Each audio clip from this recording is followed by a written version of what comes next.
तीनों आप recording start कर सकती बेटा। हाँ थैंक यू बेटा। तो हम लोग स्पेशलाइज कनेक्टिव टिश्यू कर रहे थे और स्पेशलाइज कनेक्टिव टिश्यू में मैंने आप लोगों को बताया था कि specialise connective tissue are of 3 type. One is bone, cartilage and the blood. First we will study about the cartilage. Cartilage जो होता है वो सॉफ्ट होता है as comparison to bones. Bones के कंपैरिजन में cartilage is softer tissue. Cartilage का जो मैट्रिक्स, मैट्रिक्स मतलब होता है ग्राउंड सब्सटेंस, उसको कहा जाता है कॉन्ड्रिन। कहीं पे भी वर्ड कॉन्ड्रिन, कॉन्ड्रोसाइट, कॉन्ड्रोब्लास्ट ये वर्ड आते हैं, इसका मतलब it is related with the cartilage. तो जिसका भी ground substance that is called as chondrin which is mostly transparent. जो कैसा होता है बेटा? ट्रांसपेरेंट होता है। अब the cells which form cartilage, वो सेल्स जो कार्टिलेज बनाती है उन्हें कहा जाता है कॉन्ड्रोसाइट। क्या कहा जाता है बेटा? कॉन्ड्रोसाइट। अब कॉन्ड्रोसाइट में मैंने ये स्ट्रक्चर बनाया था, कल आप लोगों को बताया था कि ये जो स्ट्रक्चर मैंने बनाया है कि इस तरह से हमें लग रहा है कि ये सेल है और इसके बीच में ये न्यूक्लियस है। नहीं बेटा, ये न्यूक्लियस नहीं है, actually these are the cells. मैंने इसको एरो करा है, ये अंदर वाली सेल्स है। These are called as chondrocyte. अगर हम इसको मैग्नीफाई करके देखते हैं तो ये a cell is called as chondrocyte, उसके अंदर न्यूक्लियस प्रेजेंट है and this chondrocyte is enclosed by, enclosed मतलब cover, chondrocyte is enclosed by a fluid filled cavity called as lacunae. यानी लिक्विड से भरी हुई कैविटी से वो एनक्लोज रहता है और उस कैविटी को कहा जाता है लैक्यूल। तो ये हम लोगों ने करा था, the chondrocytes are enclosed by a fluid filled cavity और the space that is called as lacuna. Cartilage present कहाँ कहाँ होता है? तो मैंने आपको बताया था कि फीटस का पूरा एंडोस्केलेटन, फीटस मतलब when the baby is inside the mother's वॉर्म, जब मदर वॉर्म में यूट्रस में प्रेजेंट होता है उस कंडीशन में उसको बेबी ना कह करके फीटस वर्ड यूज होता है बेटा, ये ध्यान रखना, FOETUS। तो फीटस का endoskeleton is made up of cartilage. इसके अलावा हमारी knows tip, pinna of the year, long bones जो होती है, लॉन्ग बोन्स यानी कि जैसे हमारी फीमर हो गई, मैं अभी एक्सप्लेन करूंगी डायग्राम बना के, उनके टिप भी कार्टिलेज के बने हुए होते हैं। Now we come on to the types of cartilage. ये एक सिंपल इतना ही है हमारे एनसीईआरटी के लिए। ओके, एनसीईआरटी की बुक में इतना ही है। अब जो मैं करवा रही हूँ वो नीट का करवा रही हूँ, तो वो आपको बॉक्स के अंदर बनाना है। ओके, क्योंकि जो ऑब्जेक्टिव टेस्ट आता है उसमें ये क्वेश्चंस आ सकते हैं। हाँ बेटा बोलो बच्चे। Pin of year mean? Pinna of year में भी यही कार्टिलेज ही प्रेजेंट होता है। मैंने लिखा नहीं क्या? पिन्ना ऑफ ईयर लिखा है ना बेटा, nose tip pinna of ear, है ना। अब हम लेते हैं टाइप्स ऑफ कार्टिलेज।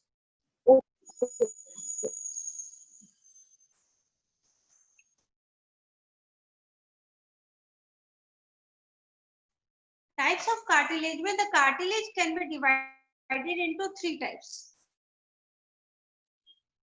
3 टाइप्स में हम लोग कार्टिलेज को डिवाइड करते हैं। First is called as hyaline cartilage, second is called as fibrous cartilage, and third is called as calcified cartilage.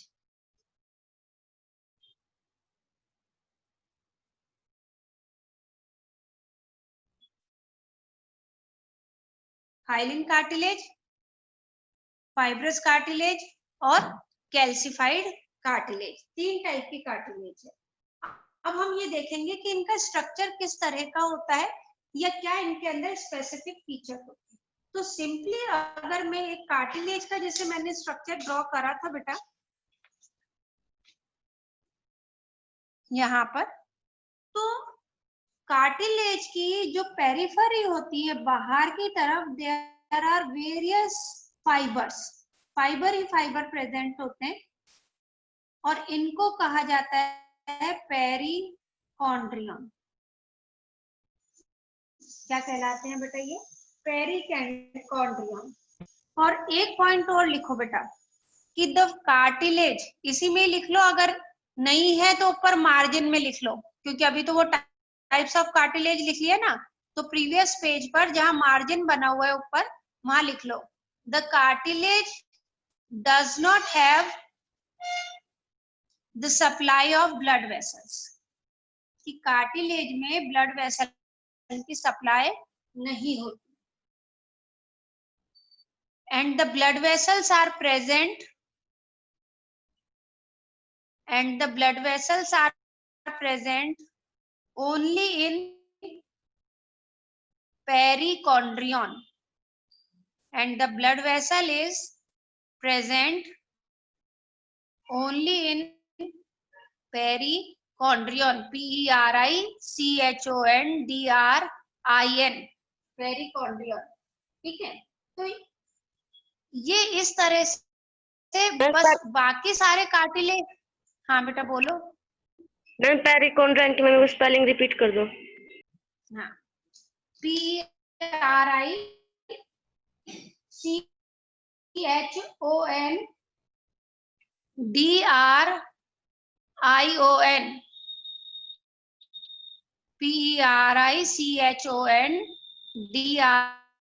PERICHONDRION, perichondrium. Thank you ma'am. Okay, अब आता है बेटा सबसे फर्स्ट हम लोग लेते हैं हाइलिन। हाँ बेटा बोलो बच्चे। Ma'am types of cartilage for NEET. Types of cartilage ma'am NEET के लिए बॉक्स में लिखना है। हाँ, नीट के लिए ये बॉक्स में बनेगा बेटा, है ना, क्योंकि अभी आप लोगों के जैसे ऑब्जेक्टिव टेस्ट का टेस्ट होता है ना, उसके लिए भी आता है। तो हाइलिन कार्टिलेज का अगर हम लोग सबसे पहले देखें तो बेटा ये ट्रांसपेरेंट होती है। ठीक है, ट्रांसपेरेंट कार्टिलेज है which appear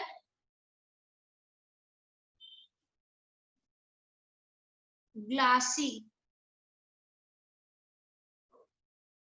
bluish white।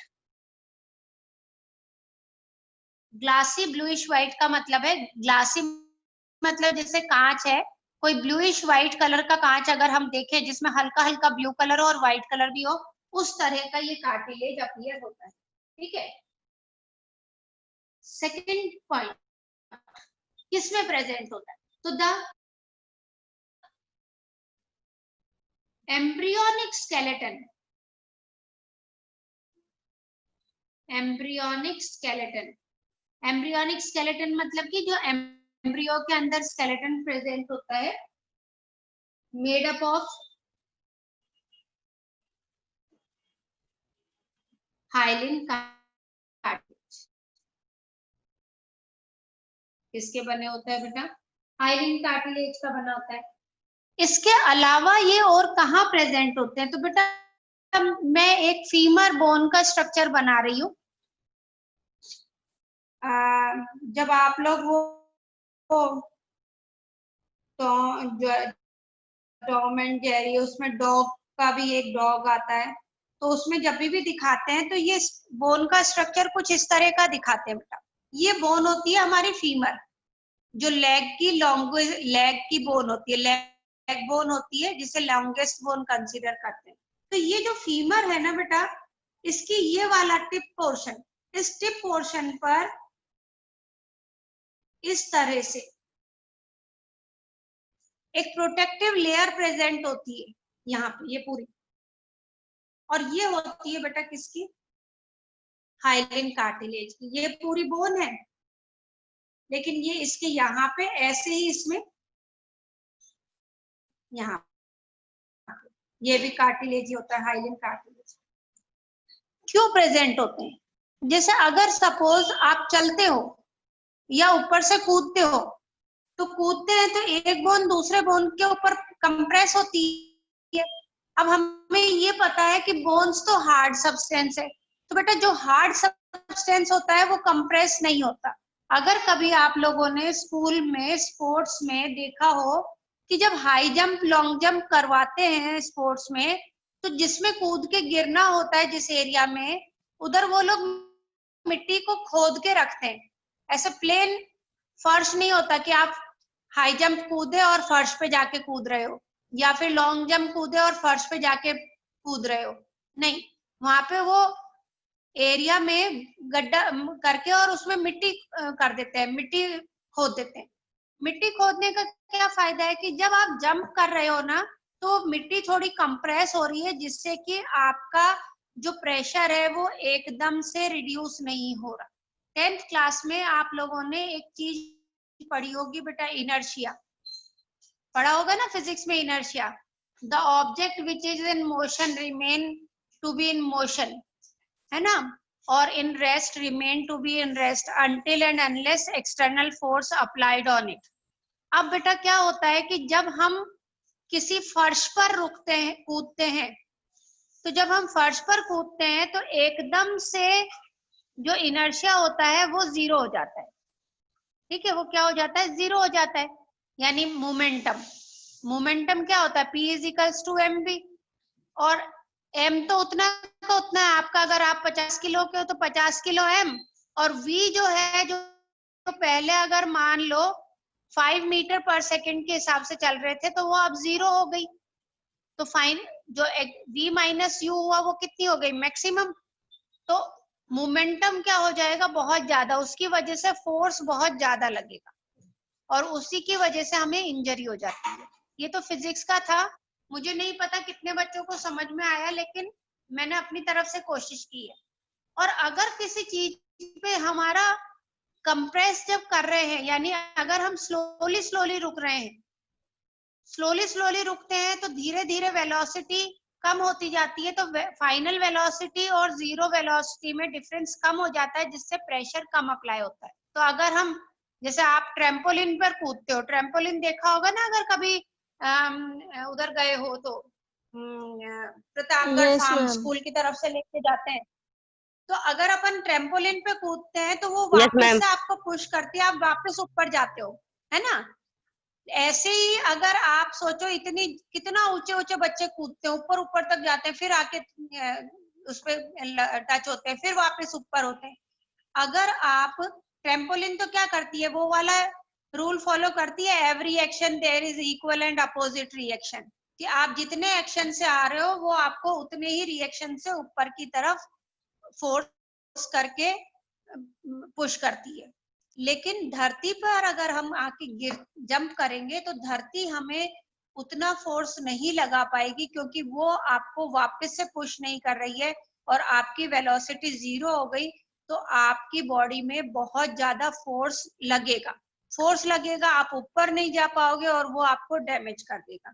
तो उस डैमेज से बचाने के लिए ये हाइलिन कार्टिलेज, क्योंकि हाइलिन कार्टिलेज सॉफ्ट होती है, कंप्रेस हो सकती है, तो वो थोड़ी सी कंप्रेस हो जाती है, जिससे वेलोसिटी धीरे धीरे कम होती है और फोर्स कम अप्लाई होता है। ठीक है, तो ये हो गई बेटा हाइलिन कार्टिलेज की, एक तो एम्ब्रियोनिक स्केलेटन में प्रेजेंट थी। थर्ड पॉइंट, और कहाँ प्रेजेंट होती है बेटा, तो it is also present in the at the tip of the femur, femur के टिप पर प्रेजेंट होती है, और इसको कहा जाता है एपीफाइशियल प्लेट्स। तो मैं इसको ये कह दूं कि ये है एपीफाइशियल प्लेट, यहाँ पर ये प्रेजेंट होती है। अब सिंपली हम लोग अगर देखें कि और किधर प्रेजेंट हो सकती है, तो टिप के बाद हमारा कौन जो सा है? Nasal septum, tip epi of the बता रही हूँ, tip of the femur, FEMER। Thank you ma'am. हाँ, femur is the long bone, कहाँ प्रेजेंट होगी, सेप्टम में बेटा, नेजल सेप्टम यानी कि नोज टिप पर प्रेजेंट होता है। ठीक है, और ट्रेकियल रिंग्स, ये कहाँ होती है ट्रेकियल रिंग्स? 10th क्लास में आप लोगों ने पढ़ा होगा कि जो हमारा ट्रेकिया होता है, ट्रेकिया यानी कि जहां ये इस तरह से,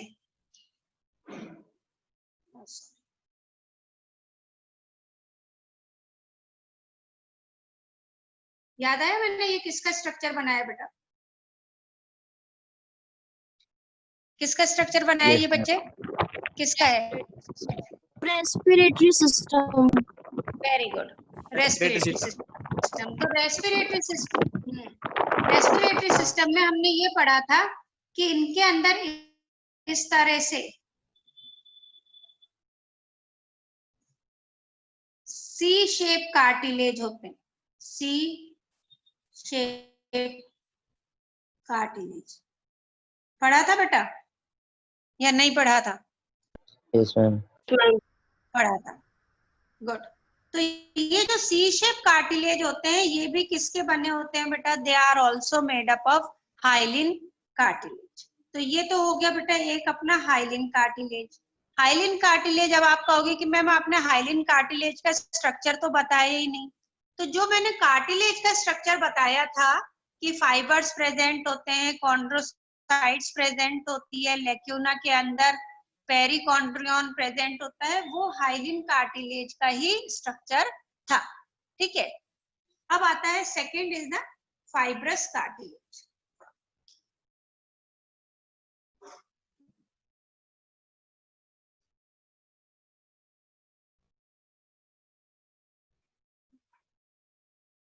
Now what is fibrous cartilage? As the name indicate, किसमें फाइबर्स प्रेजेंट होंगे? अब फाइबर्स कहाँ प्रेजेंट हो सकते हैं? तो fibres can be present in its ground substance, यानी उसके मैट्रिक्स में। तो हम ये कह सकते हैं it contain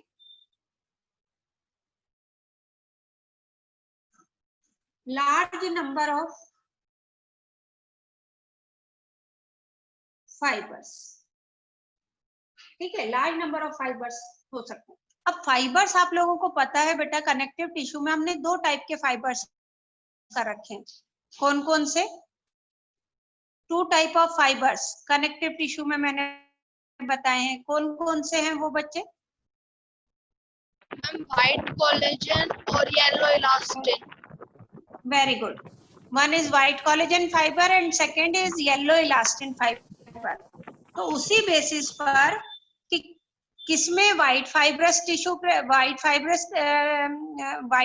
white collagen fibre present है या येलो इलास्टिन फाइबर प्रेजेंट है, तो हम फाइब्रस कार्टिलेज को फिर 2 टाइप में डिवाइड कर सकते हैं। और वो 2 टाइप्स क्या हो जाएंगे बेटा? एक हो जाएगा व्हाइट फाइब्रो कार्टिलेज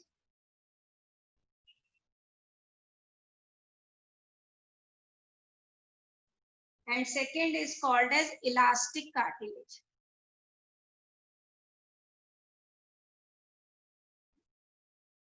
क्वेश्चन ऐसे ही सिंप्लीफाई आएंगे, इसलिए मैं इसको बहुत डिटेल नहीं करवा रही हूँ। व्हाइट फाइब्रो कार्टिलेज, क्योंकि इसके अंदर व्हाइट फाइब्रो कार्टिलेज है, तो कौन से वाले फाइबर्स मिलेंगे बेटा? White collagen fibre, white collagen fibre, और इसके बेटा येलो इलास्टिन फाइबर्स। अब अगर अपने दिमाग में थोड़ा सा जोर डालो, तो मैंने आप लोगों को बताया था कि व्हाइट कोलेजन फाइबर जो होता है उसमें स्ट्रेंथ तो बहुत ज्यादा होती है, लेकिन फ्लेक्सिबिलिटी बहुत कम होती है। और येलो इलास्टिन में मैंने बताया था कि इसकी स्ट्रेंथ कम होती है लेकिन इलास्टिसिटी ज्यादा होती है। क्योंकि इलास्टिसिटी तो ज्यादा होती है, स्ट्रेंथ कम क्यों होती है? क्योंकि इसके अंदर ये सिंगल प्रेजेंट होते हैं और ये हरदम किसमें प्रेजेंट होते हैं? बंडल्स में। तो मैं अगर ये बोलूं कि ये कहाँ प्रेजेंट हो सकते हैं, तो सिंपली आप लोगों ने एक बेसिक बीमारी का नाम सुना होगा, बहुत लोगों से सुना होगा कि स्लिप डिस्क हो गया। सुना है बच्चे ये कभी slip disc? Yes ma'am. Yes ma'am. Okay, तो कुछ बच्चों ने सुना है और कुछ बच्चों ने स्लिप डिस्क नहीं सुना है। मैं बता देती हूँ बेटा स्लिप डिस्क क्या होता है। एक्चुअली क्या होता है बेटा, हमारी बैकबोन होती है। बैकबोन तो सबको पता है ना बेटा। अब बैकबोन में जैसे सपोज ये एक वर्टिब्री है और ये दूसरी वर्टिब्री है, दोनों वर्टिब्री ऐसे अटैच रहेंगी ये इस तरह से, लेकिन ये एक दूसरे के बिल्कुल कांटेक्ट में नहीं रहेगी। इनके बीच में एक डिस्क लाइक स्ट्रक्चर प्रेजेंट होता है, और वो डिस्क लाइक स्ट्रक्चर किसका होगा? वो व्हाइट फाइब्रस कनेक्टिव टिश्यू का होगा। व्हाइट फाइब्रस कनेक्टिव टिश्यू का क्यों होगा बेटा? क्योंकि अगर जैसे मैंने आपको बताया पूरी बॉडी हमारी ना एक तरह से स्प्रिंग सिस्टम पर करती है। बच्चे किसी ने अपने आप को अनम्यूट कर रखा है, म्यूट करो बेटा। उषा म्यूट करो बेटा।